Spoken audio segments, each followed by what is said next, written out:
Some of the things that jumped out at me with each of the videos was on the first one, the instructor actually sat down with one of the little boys and was asking him questions about a soup.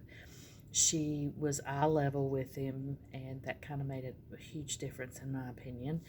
Also, one of the things she did, there was the design of the classroom had a table in it that had it cut to where she was sitting in a curve of it, and there were children sitting around her, and she was able to demonstrate counting with them. I thought that was pretty cool because it was hands on, it wasn't paper and pencil. The children are allowed to go outside and play if weather permits, and of course, children can learn about nature and things like, you know, they can count, they can um, look at the trees and everything. There's always a way to teach a child. Doesn't necessarily have to be in a stuffy old classroom. The space was open, it was brightly lit, and I think that was a big impact on the reason why I chose that one. The next one was the Montessori school, and that was also pretty cool because it was very modern style. The children were able to put their hands on different products and learn different things. Math was done by puzzles shaped in watermelon. And one kid, a real small child, was actually learning fractions by doing the watermelon puzzle, and he was placing things on. There was another one that was placing letters on a mat that was learning how to spell and read. And I enjoyed the fact that the children were encouraged to clean up after themselves. They were taught about organization that way. They were taught the importance of keeping things where they are so that the next person could actually come along and use those things. One thing I did not realize was the Montessori schools were started in the Philippines, and I thought that was pretty cool.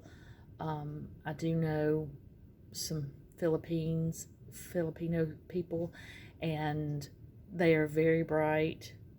They they seem to be more educated in some things than we are.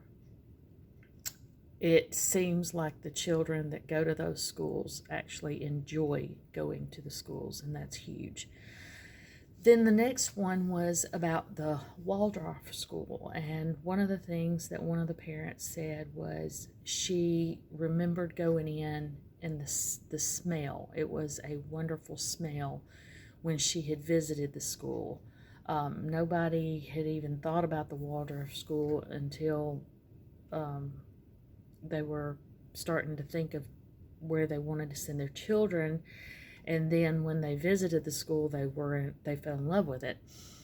One of the teachers, Christine Deason, said that the approach is artistic, and the students would collaborate with each other on how they wanted to do certain things, and the teachers were there, I guess, to give them a little push and, you know, kind of help them organize everything. The students were actually motivated by what they wanted to learn at that time, and the student would excel because that student actually chose when they wanted to learn certain things.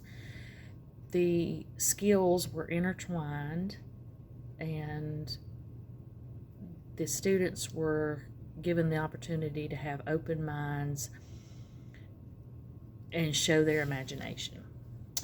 The last one was the report on the Reggio Emilia, Italy Early Childhood School, and that was something that showed children being able to design things like in a bird amusement park, and it also sparked the imagination. Of all of them, I could tell that each of them showed great strides in teaching the different tech or having different teaching techniques. I really was pulled between the Montessori and the Waldorf, only because the first one was only geared toward children in kindergarten, which were 4 and 5 year olds, and then the Waldorf went on to further the higher classrooms. And I think both of them combined, there's no telling what would end up being the end result with that. I think students would enjoy either one.